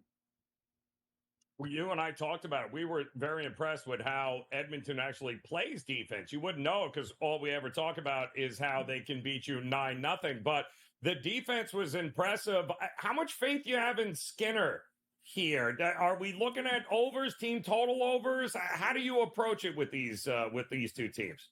Yeah, this is a little sketchy here with Skinner because I don't have that faith in Stuart Skinner. He needs that backup from his defense, and he really needs that support because he's either on in games or he's not on in games. And you're going to know within the first 10 minutes of a game if you can count on Skinner to get you through the rest of it. So once he's rattled, those goals are going to come in. I really lean towards Edmonton's team total under 3.5 in this game. That's coming in at minus 140. It's dangerous to go against the Oilers, and I don't love the juice on it. And then I would look at the Vancouver Canucks team total to the over, but it's 2.5. And again, you're going to have to lay the juice on the over. I really do think this is a 3-2 win for the Vancouver Canucks, keeping us under that total of 5.5. I just look at Edmonton off of rest, and I don't see those goals coming in for them. And I do think Vancouver will be able to hit Skinner, just like we saw with Bobrovsky in game 1 versus the Boston Bruins, that little bit of rust after being off the ice too long. Are we going to get more of the same in this Dallas and Colorado series that we saw? Are we looking at 7 to 10 goals every game here, Joe? What is it with these two teams? I sure hope so, Joe. Fantastic game last night between these two, going to overtime. I didn't even have a side in that one. I was leaning on the Avs, and they were able to come out and get the win. I was so nervous going into the overtime to see who would be able to get it done. But the Avs, they're so powerful offensively. They're going to push Dallas into that game each and every single time. Yeah, like, feel free to win a game at home, I'm just saying, Dallas. Like, feel free anytime you want. Like, win a game at home. Stop making it so difficult on yourself here. But a couple of good ones here tonight, Joe. We should cash a few tickets nonetheless. So enjoy it, Joe. We appreciate it. Game Time Decisions returns after this.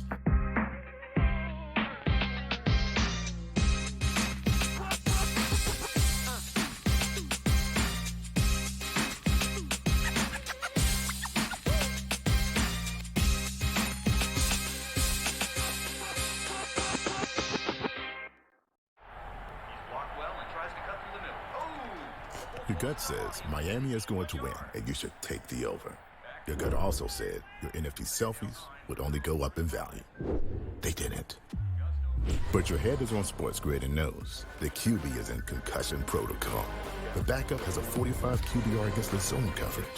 The New York team has the most sacks in the league. So yeah, trust your head. It's smarter to be on SportsGrid. Draisaitl could easily, at plus money, get the first goal, the second goal, the fourth goal. There's a few guys here. Maybe the prop betting market is not a bad way to look here. Clippers over the Mavericks. I would have told you that score before the game, knowing that Kawhi Leonard wasn't playing. I would have really figured it would have been the other way around, but the NBA is just crazy. In-game live, all access, only on SportsGrid.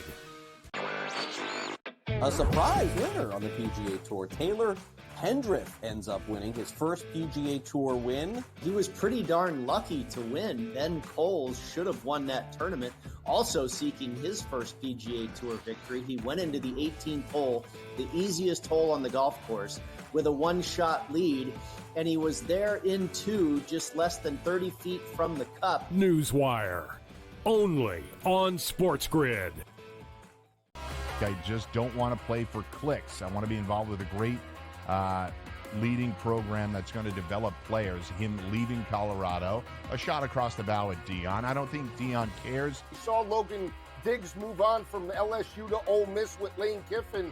Don't be shocked if you see John Emery potentially maybe at another school, maybe like a Miss State or even maybe like a Texas A&M. Inside the transfer portal, only on SportsGrid.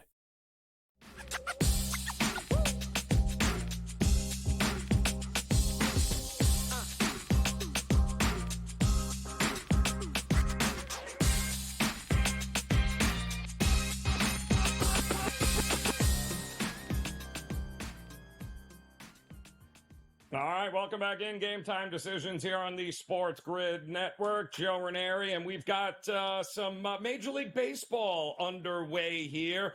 Look at this. The Diamondbacks and the Reds have now actually figured out how to score runs. 1-1 in the top of the third there. The Nats have taken an early 1-0 lead over the Orioles, top of the third, and we've got no score in the Rays, White Sox, and the Yankees and the Astros. Joe Madden, please help me here. I couldn't find anybody that wanted to take the Yankees on the show here tonight, so I was on an island. I'm kind of glad I did since it's already 2-1 here in the top of the second. But what were you looking at in this game here with the rookie on the mound for the Astros?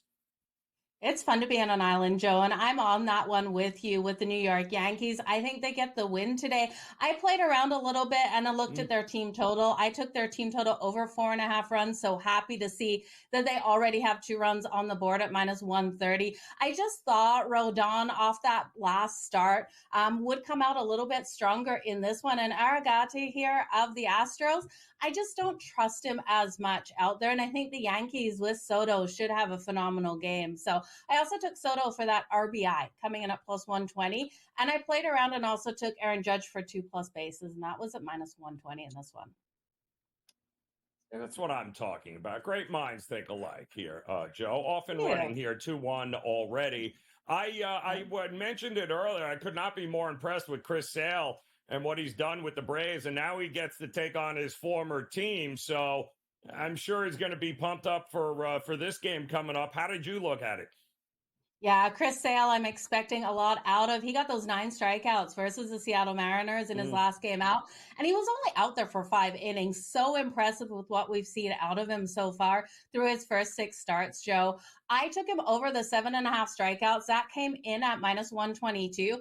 I do think you have the ability to fire this one up. You can take him for that 9+ strikeouts at +158, and I think he has every ability of getting here versus the Boston Red Sox. Now, the Boston Red Sox with Nick Beretta getting the start, his numbers look fantastic, but you look at where he's played, and those have really been Pitchers Park. So I was a little weary on this one, but did still take it to the under in the first 5.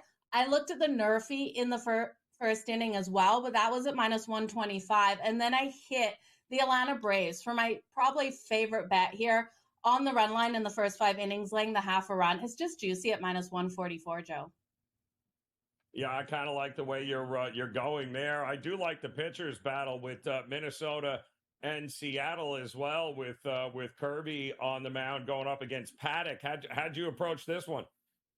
George Kirby has been absolutely fantastic out there. He hasn't been allowing those runs to come in. He's allowed 2 or fewer earned runs in each of his last 4 starts. So I'm looking for a really impressive day out of him here. 3-2 with a 3.76 ERA. And Chris Paddock has been all right. He's 3-1 with a 4.78 ERA. I'm looking for the Mariners, though, to have that pitching edge to be able to come through that first 5 and be able to win the first 5. So I'm going to lay the half a run on the run line in the first 5 innings. That's a +116. Now, I also like the under 3.5 runs in the first 5 in this one. You can get that at +116 as well. And I wanted to take the Nerfy, but it's way too highly juiced. The book's expecting as well these pitchers to both come out strong because that Nerfy's at -148. But I think we got a strong day here for the Seattle Mariners. Yeah, I kind of agree with you on that one here. I think the Mariners, if they could stop striking out and putting the ball in play, would be great. How about the late game? You want to talk about you love being in altitude because that means, you can probably score more runs, but not so with Colorado here tonight in the Giants. What are you thinking? Yeah, you look at this game and automatically I wanted to take the over 9.5 runs, but then you got to hope for Colorado to do their part of the runs in this one. And we know San Francisco in some of these games just hasn't been getting that offensive production where I want to trust their team total even. But I do think looking at them on the run line here in the first 5 innings has value. You can take them laying the 1.5 runs in the first 5 innings. That's coming in at +142. I expect them to hit Lambert nice and hard in this one. They're the better team. They're facing the Rockies. Let's get up by 2 runs in the first 5, Joe.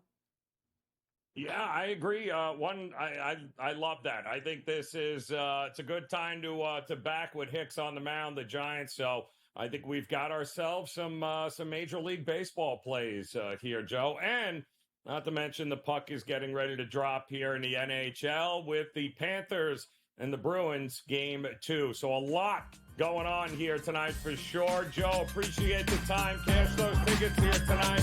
Game Time Decisions will return after this.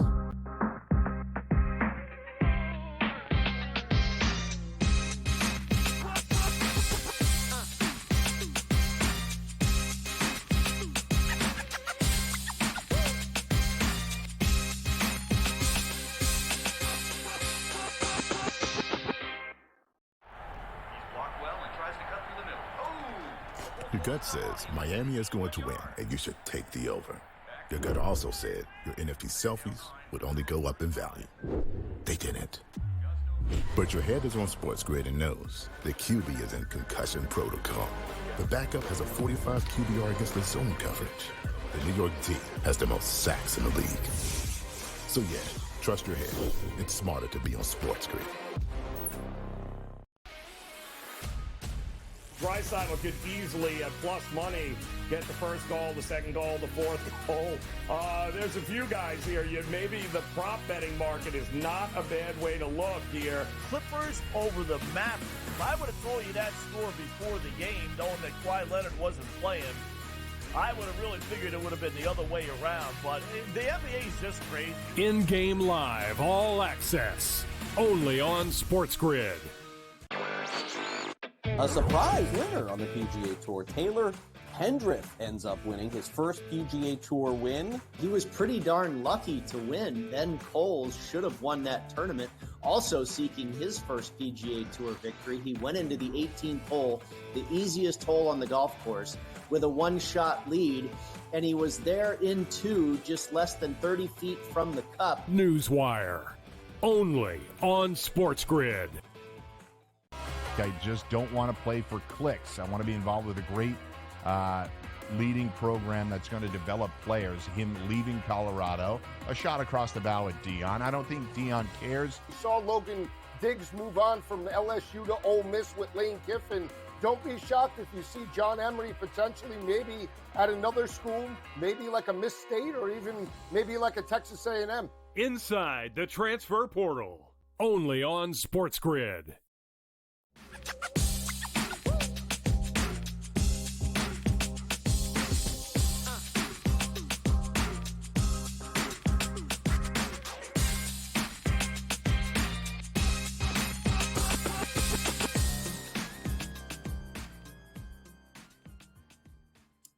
Welcome back in Game Time Decisions here on the SportsGrid Network as we getting ready for a little NHL playoff hockey. Panthers, Bruins just a few minutes away, and then, of course, the Knicks and the Pacers in the NBA. Their game two in the second round of the playoffs. But let's not forget, we got a whole lot of PGA Tour action coming on, and hey, maybe an actually decent field here with the Wells Fargo, and nobody knows that better than Mr. Brady Cannon. But Brady, the first question I got to ask is he showing up? Because otherwise, then I might as well rip up any ticket if Scotty Scheffler's there at the Wells Fargo. What do you think? Well, he's not going to be here, that's for sure. The question is he going to show up next week? He might not be there next week. You know, this kid is a late bloomer, apparently. Yep. He just is not coming out, and I think that's making life tough on Scotty Scheffler and his wife. I have no idea. They've kept this thing pretty private, and rightly so. But, you know, truthfully, if this baby is delayed another 4, 5, 6 days, I mean, who knows? Maybe he doesn't go to Louisville next week.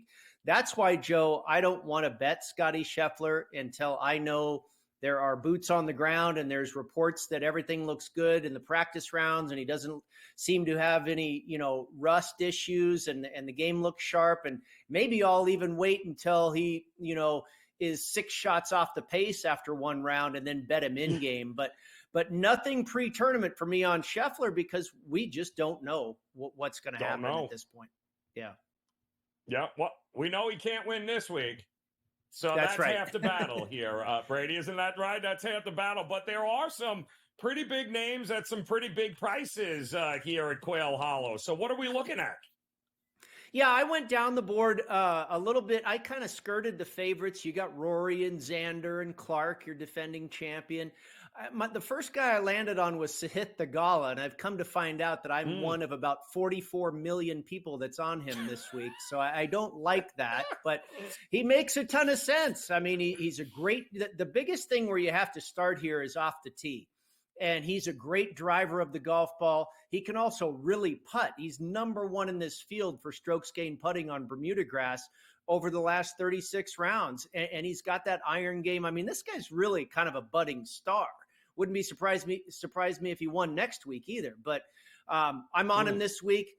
and I know both, recreational players and sharp players like this guy. He's getting a lot of love. Let's hope it works out.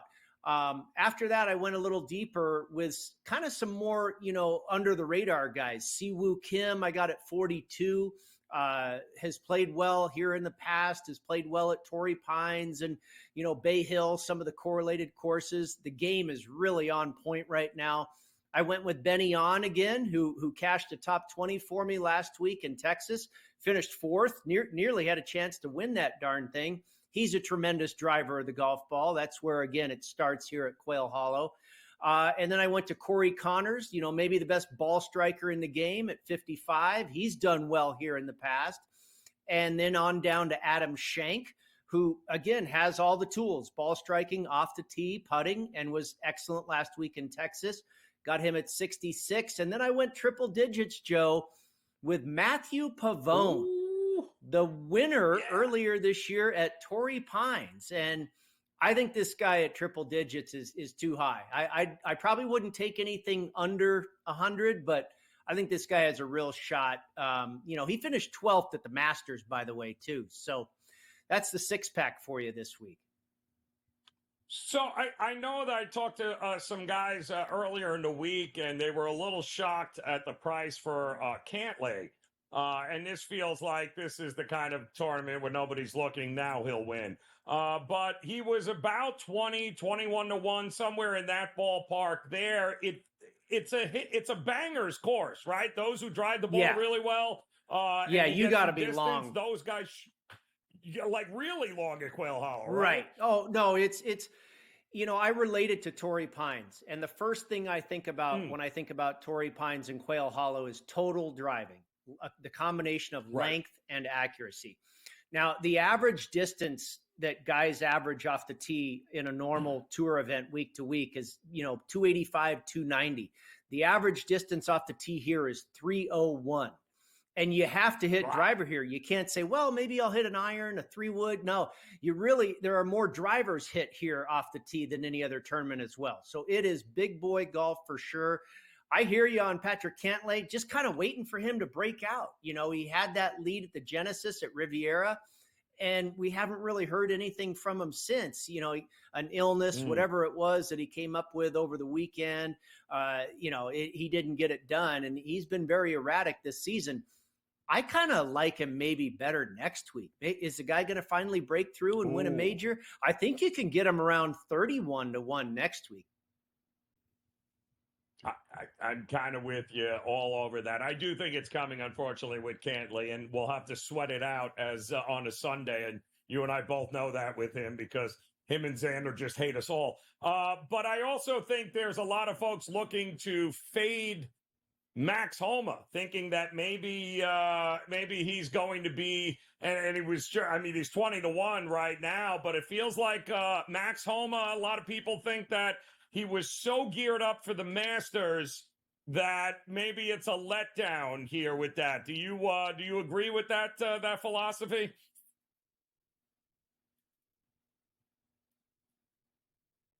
Oh, no. Well, we'll get Brady back there. That's all right. We'll get Brady back there. But there was the pending idea here with Max Homa is that he was so geared up and said it in a whole lot of interviews about how he really, all he did was practice for the Masters. And then, well, he fell a little short. We all know that. But the idea that maybe you build that up, that you really wanted that first major, and now you've got your first tournament back since you fell a little bit short. The guys are looking for maybe a little bit less from him in this spot, as I think we got Brady back for us here. And Brady, I was just saying here, I know a lot of guys, they are subscribing to the idea that Max Homa was so pumped up about the Masters and then it didn't work for him, that maybe this is the time to go the other way on him in matchups and those types of things. He's not a great East Coast guy anyway, but maybe this is the time where you bet against him in matchups this weekend. Yeah, I'm right there with you, Joe. I bet against him. I took Sahith Theegala at a pick'em, -110 either way over Max Homa. I know one thing that always worries me a little bit is there is a ton of action on Max Homa this week. At BetMGM, the highest ticket count, highest handle, and highest liability in order is 1, 2, 3, McElroy, Wyndham Clark, and Homa. So you know how that goes. When they're overloaded, on a guy, I typically don't like to be on that guy. So, and not that matters a whole lot, but it's usually I'd rather be in the minority, play contrarian than be associated with the masses. And I know Max Homa is one of those guys. And hey, I understand it too. Obviously, he's a great player. He's also won here before. So, I get the love for Max, but I won't be one of them backing him this week. Yeah, the letdown. He put a lot of effort and energy into that Masters, and so did Morikawa. I see you fading him as well. Yeah, and that worries me because, this guy's he lately has been really showing up in big events. And the putter has been on fire. I just think this golf course is so big, it may not be right up his alley. It may be a little too much for him to bite off, and I'll take a chance with Thigala over him as well. I'm with you. I think this is going to be one of these tournaments where not a ton pre-flop, but I bet you there's a lot of spots we're going to be able to jump in on Friday and Saturday, and look forward to doing it, Brady. Enjoy it, my man. We'll talk to you again tomorrow, and Game Time Decisions continues on the grid.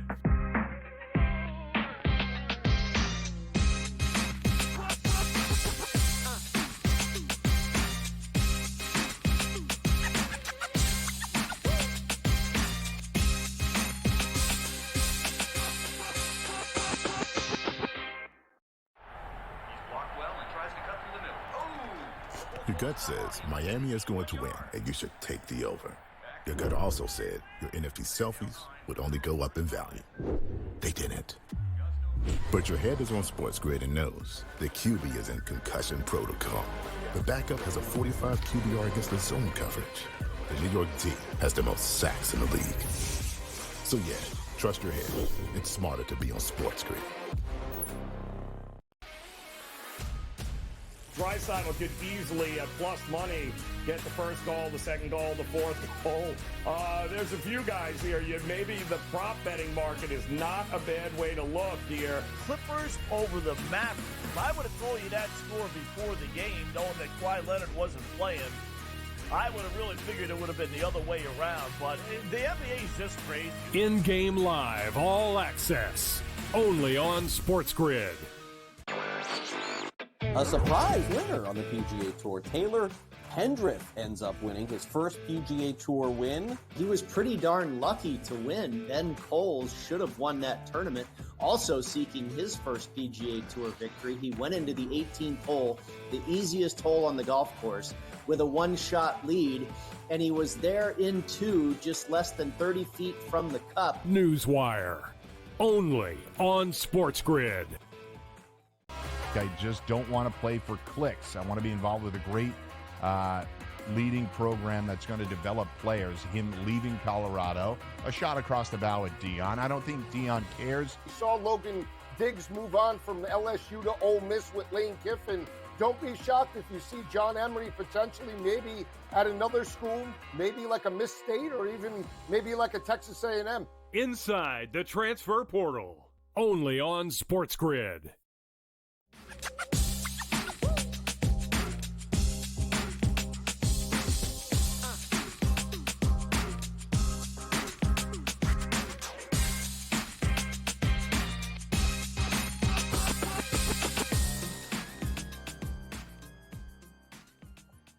All right, welcome in Game Time Decisions here on the SportsGrid Network. We are off and running in Sunrise, Florida. We've got fights, penalties, and we're not 2 minutes in to game number 2 between the Panthers and the Bruins here. And boy, this is going to be feisty one here tonight with the Panthers and the Bruins. And Scotty Wetzel stepping in. He knows all about it, as he will be covering this for you coming up top of the hour with In-Game Live Primetime. Yeah, Scotty, these 45 seconds in, Kachuk and they all drop gloves. They're taking swings. We got penalties everywhere. It feels like this is going to be last one standing might win here if they have enough guys, that is. Yeah, I wasn't sure, Joe, if you were talking about the hockey game or date night at my house with me and the wife. 45 seconds in, arguing and debating and fighting already, right? Same exact thing. So, yeah, we're used to this. We're used to this, so no problem. I understand, Joe. Listen, hockey is different than any other sport. I get that, but, this is, almost a must-win for Florida, right? You don't want to lose the first two at home and go to Boston down 2-0, right? So you would think there would be, extra importance. All right, concentrate on the game, folks. It's the game, all right? Our opponent is the scoreboard. It's not, whether we're going to show our manhood with the Boston Bruins, but, like you said, a minute in, less than that, and they're already dropping the grubs, risking, a penalty, risking instigator, or whatever the case may be with hockey. I mean, I don't know. Hockey is just a different, the mentality in hockey of do whatever it takes to win. It's not there. Get in scrums. Don't worry about it. Risk power play, whatever. Who cares? Just make sure you show your manhood. So, anyway, should be a good game tonight. They did.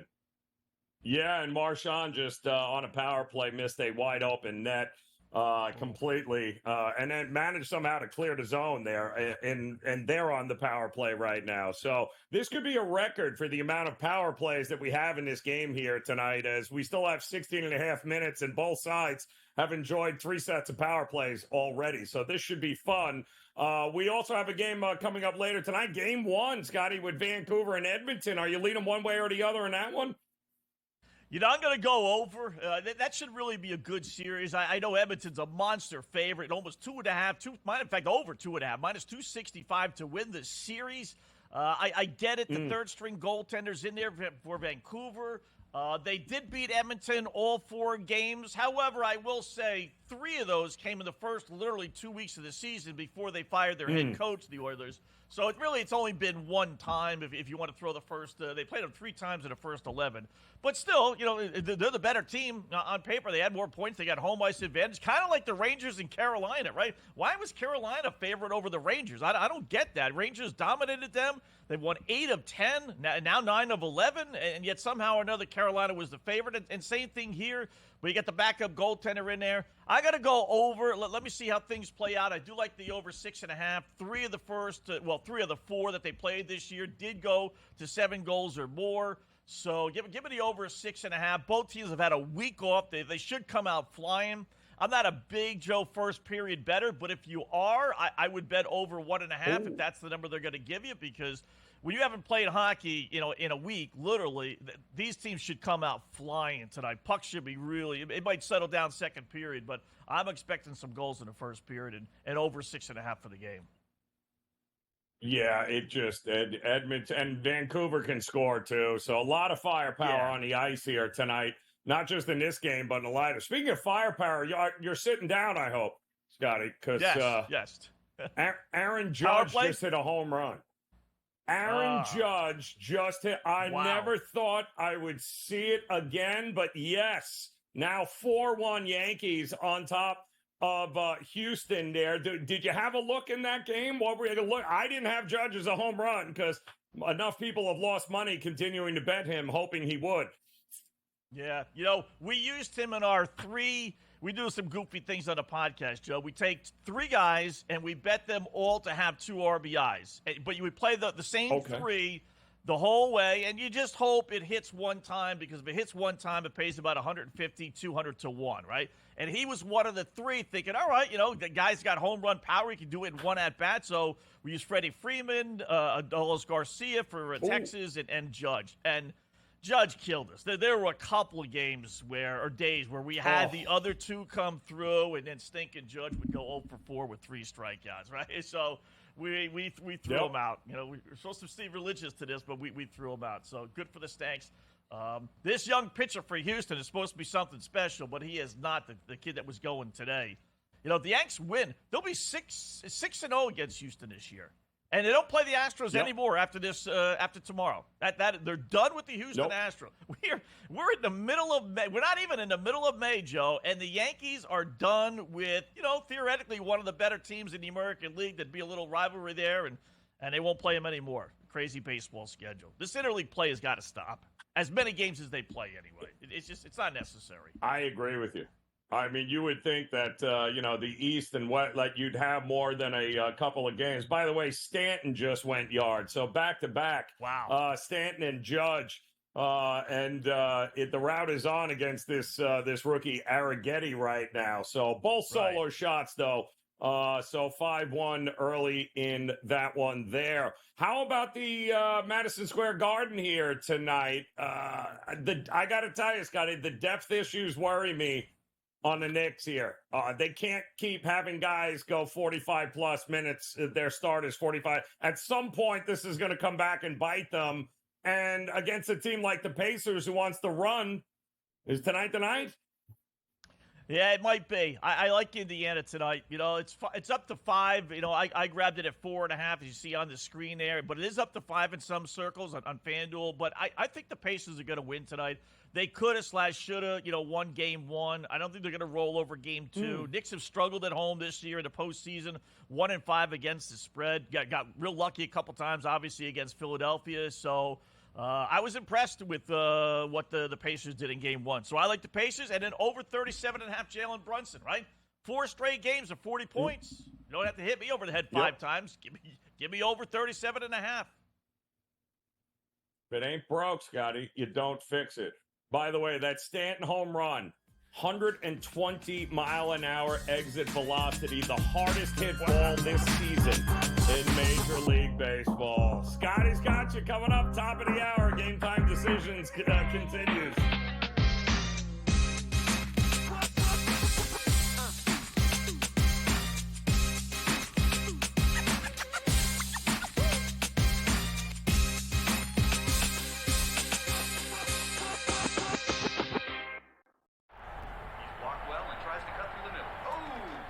Your gut says Miami is going to win, and you should take the over. Your gut also said your NFT selfies would only go up in value.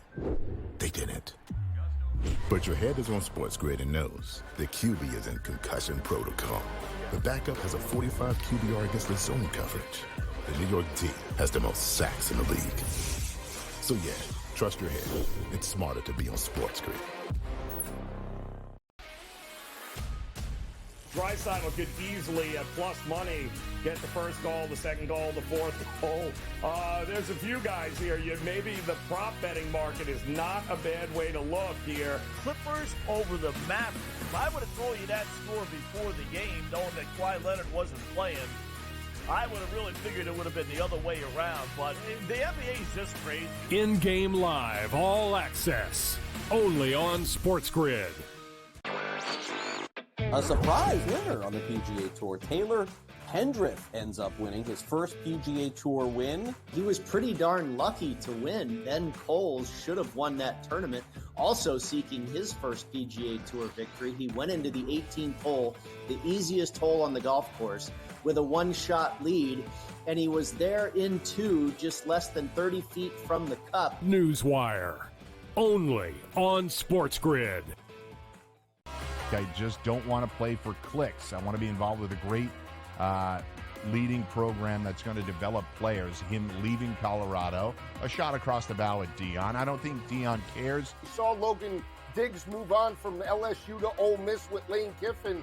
Don't be shocked if you see John Emery potentially maybe at another school, maybe like a Miss State or even maybe like a Texas A&M. Inside the transfer portal, only on SportsGrid.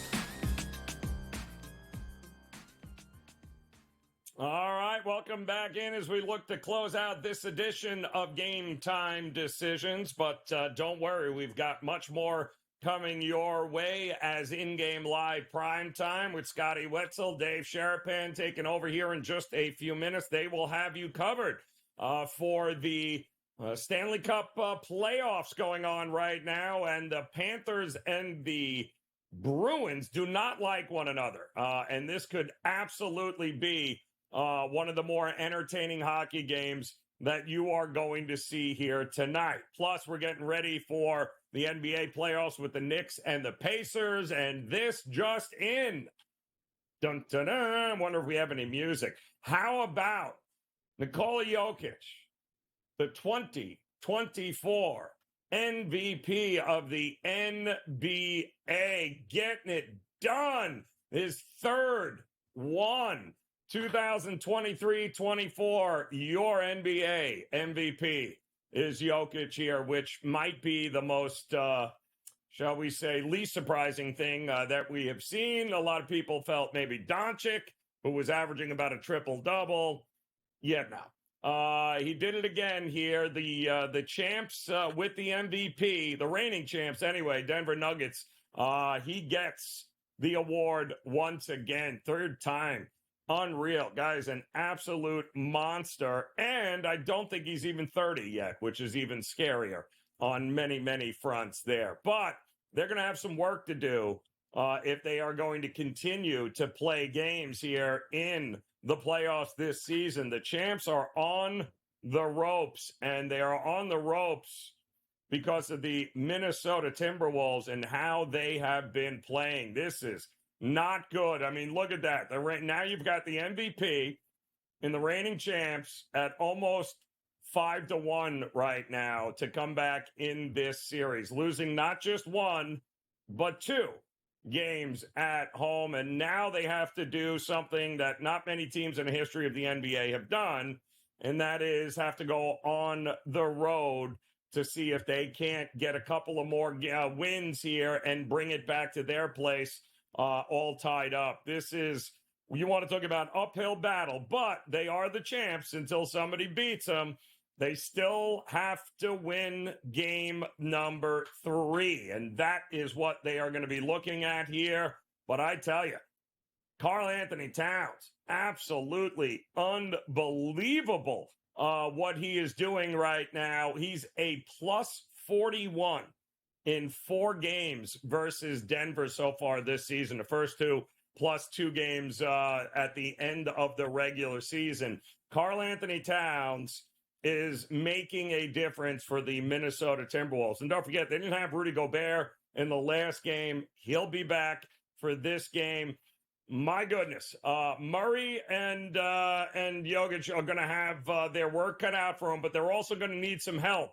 And they're going to need, again, one game at a time. It's got to start with this game coming up tomorrow there. And I don't know, anybody feel that the Cleveland Cavaliers have an opportunity to win a game? Anybody? Nobody? I didn't think so. Neither do I. And I did still see today